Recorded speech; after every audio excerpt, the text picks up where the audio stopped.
నమస్తే, welcome back to my channel Kova Meenu vlogs. ఇక్కడైతే strawberry time అవుతుంది స్కూల్కి అని స్నానం అయితే పోసాను నేను తనకి. సో స్నానం అయ్యాక అయితే తను దేవుని కోసం పువ్వులు అయితే తెంపుతున్నాడు.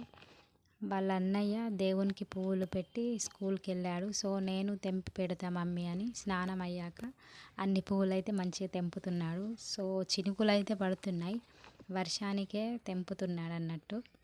సో ఇక మనం చెప్పకుండా తను వెళ్ళి తెంపుతున్నాడు కదా ఫ్లవర్స్ అని నేను ఇక చిన్నగా వీడియో అయితే షూట్ చేద్దామని చేశాను.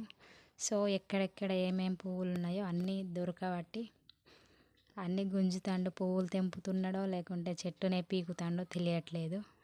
సో చూడండి, పైన చినుకులు పడుతున్నాయి. అతను చలి వేస్తుంది మమ్మీ అని అంటున్నాడు. అయితే చూడండి ఎక్స్ప్రెషన్స్ ఎలా ఇస్తున్నాడు. నార్మల్గా నిలబడు అంటే ఇట్లా నిలబడ్డాడు చూడండి.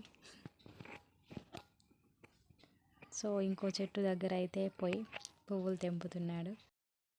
సో అప్పుడప్పుడు పిల్లలకైతే ఇలా ఇంట్రెస్ట్ వస్తుంది, పువ్వులు తెంపడం, ఏదైనా పని చేయడం. సో వాళ్ళకి ఇంట్రెస్ట్ వచ్చినప్పుడు అయితే వాళ్ళని పని అయితే చేపియాలి, వద్దు అని అనొద్దు. వాళ్ళ వెనకాల ఉండి చూసుకుంటూ ఉండాలి. సో ఈరోజు అయితే మంచిగా పువ్వులు తెంపి దేవునికి అయితే మొక్కుకుంటాడంట.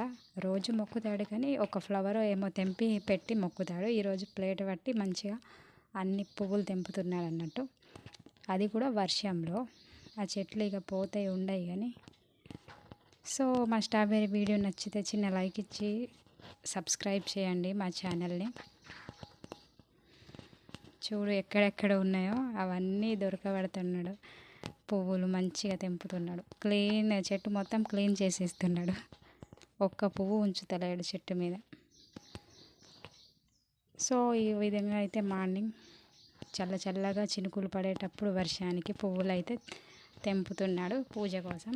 సో ఇక్కడైతే పువ్వులు తెంపి అయ్యాక లోపలికి వెళ్ళి దేవుని దగ్గర అయితే ఫ్లవర్స్ పెట్టి మొక్కుతాడన్నట్టు.